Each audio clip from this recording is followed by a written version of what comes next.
Well, new information about the New Orleans attack has come out. I suppose I should probably cover that. Seems, relevant. But yeah, we got the guy's name and his brother, as you can see on the screen. His brother gave a statement. Turns out the guy was American, or at least born in America, you know. Uh, but we'll read the article. I just want to note that I would happily use something other than the New York Post, but New York Post is more fair than a lot of the lefty articles I've read about this.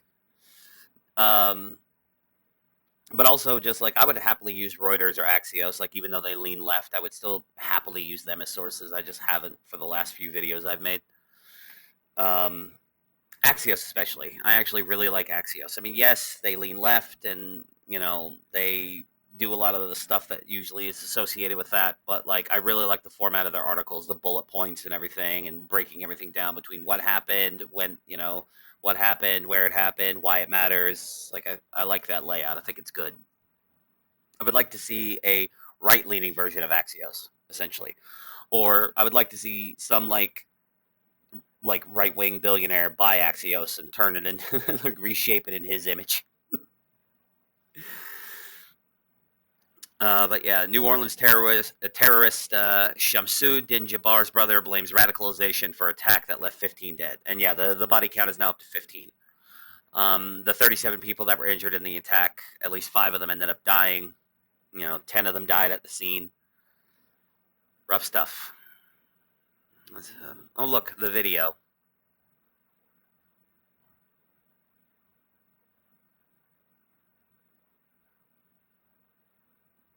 Boom, there he goes. He just creeped up and swung around the corner.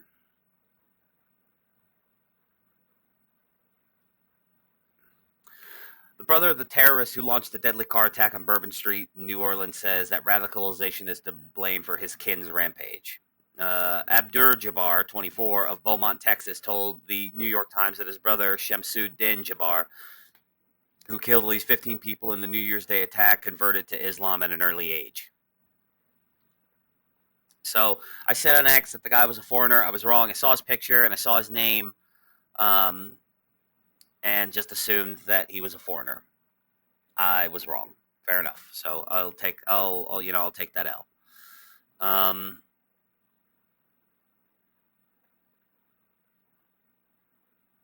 He definitely is trying to look foreign.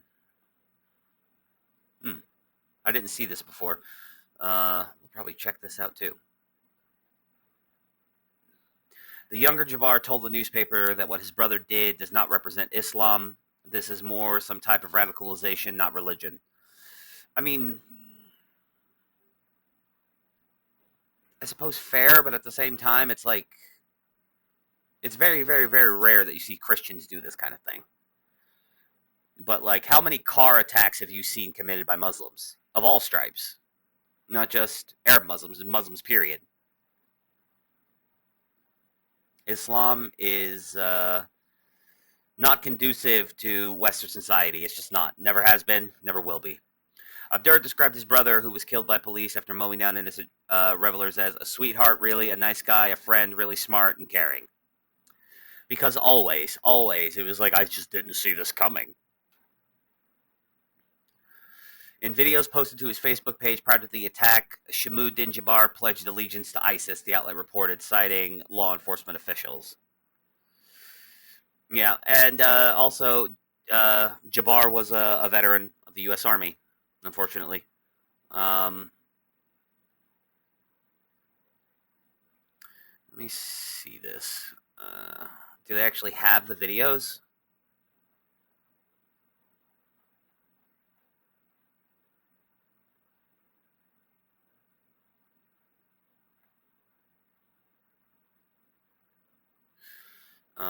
New Year celebrations in New Orleans turned tragic. Blah, blah, blah. He drove an EV pickup truck, which displayed a black ISIS flag on the back.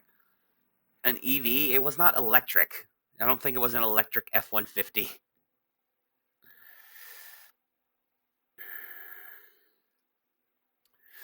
Uh, No, it does not. People keep saying that he posted videos on his Facebook about doing this, but there's no. I haven't seen them. So I clicked on this article because I was like, "Hey, do you actually have the videos?" But it appears not.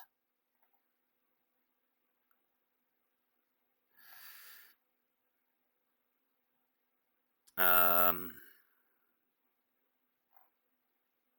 nope. Okay, let's go back.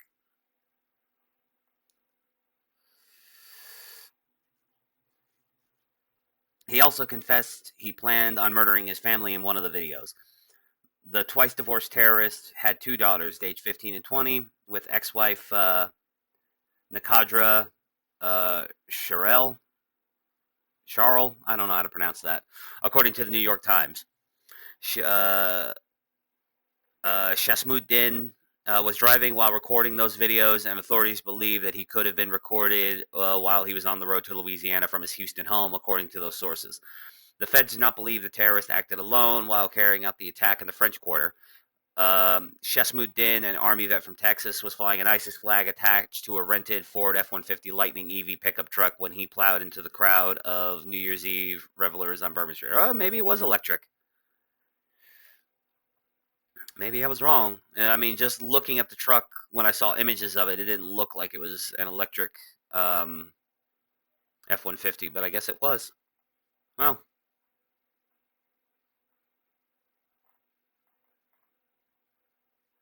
interesting.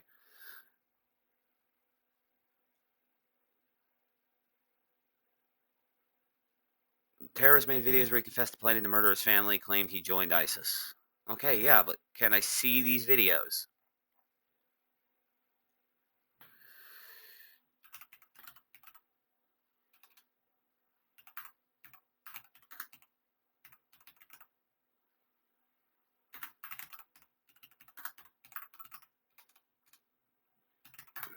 I know this is high quality journalism right here.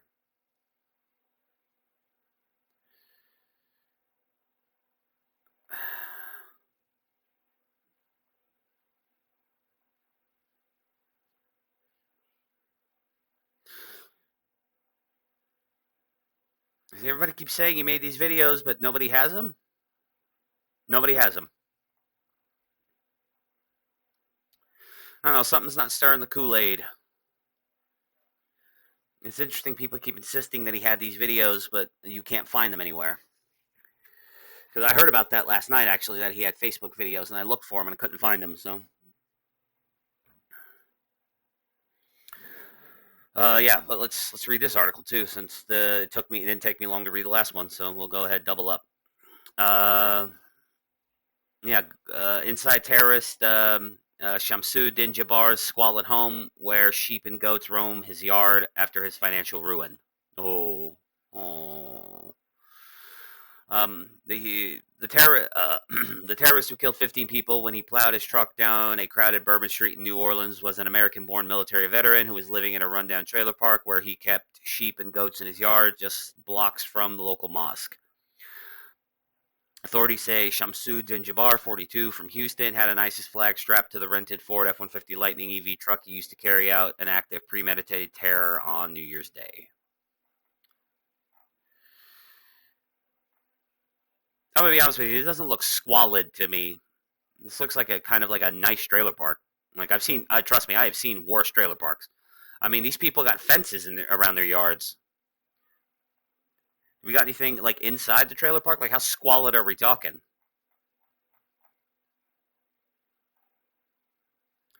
Just because it's a trailer doesn't mean it's squalid. Like I would live in a trailer. I used to live in trailers. I still would. Like I wouldn't. Like I said, this looks like a decent trailer park. Like yeah, look at this trailer he's living in.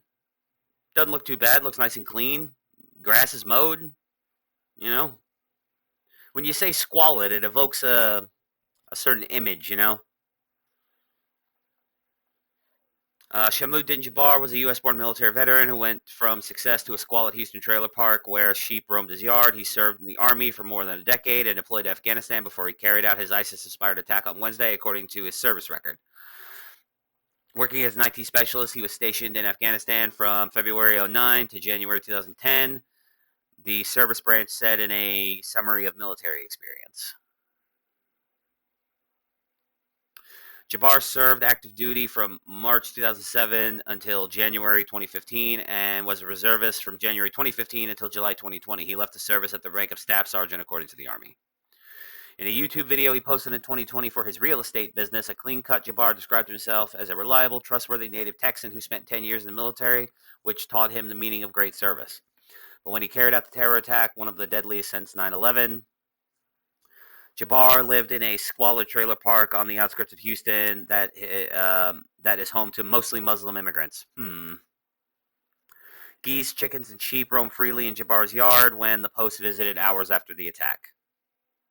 One neighbor told the Post she spoke only Urdu, Pakistan's national language. The neighborhood is also within walking distance of the local mosque, Masjid Bilal, where no one answered the telephone on Wednesday. Law enforcement sources told the Post that they found videos Jabbar made where he referenced the Quran, Islam's holy text.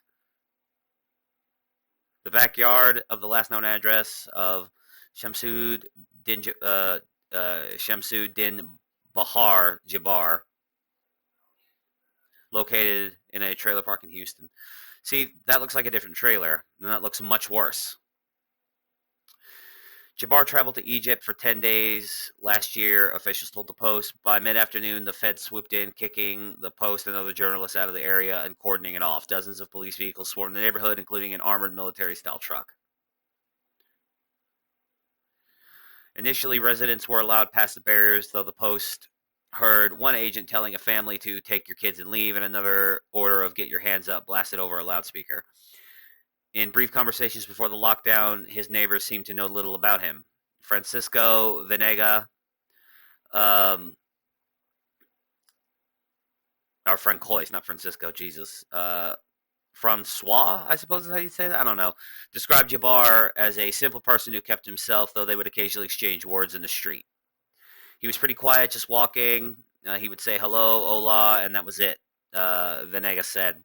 Jabbar had been arrested twice, once in Katy, Texas for theft in 2002, court records show, and again 3 years later for driving without a valid license. He has also been divorced twice, and the failed marriages apparently left him in financial ruin. Shocking absolutely fucking nobody. Jabbar's first wife sued him for child support payments in 2012. Amid his second divorce in 2022, he said he had racked up more than $16,000 in credit card debt, paying court fees and expenses for a second time, according to an email to his wife's ex-lawyer reviewed by The Times. I cannot afford the house payment, he wrote. He added that his real estate business suffered more than $28,000 in losses the previous year. His first wife, Nikadra Jabbar, has since remarried, and she and her new husband were cooperating with investigators. Her husband's father, Nelson Marsh Sr., told the New York Post. Yeah, no, this is like I said, this is an interesting kind of like turn of events. All of this, like again, when you hear the name, you automatically assume, as I did, that he was a foreigner. But he's not. He was an American citizen. He was born here, served in the U.S. Army, so fine. You know, it's all just very very interesting. I don't know. Like I said, something's not stirring the Kool-Aid here. Like, I really would like to see those videos he posted to Facebook. I don't know. I don't understand why people keep insisting that they're out there, but then you can't find them. And it's also odd that, like, two guys on the same day use the same app to both rent electric trucks, EV trucks, and then drive them to separate places and, try to blow them up. Although it seems that the IEDs they found were not in the truck with him. They were found around the area. That's why they think he wasn't working alone. It's also possible that at some point he got out of the truck, went around, placed the bombs, went back to the truck, and then drove it in there. Who knows? But, more as it develops. Do all the algorithm stuff for me. Like and subscribe and comment and, do all that stuff.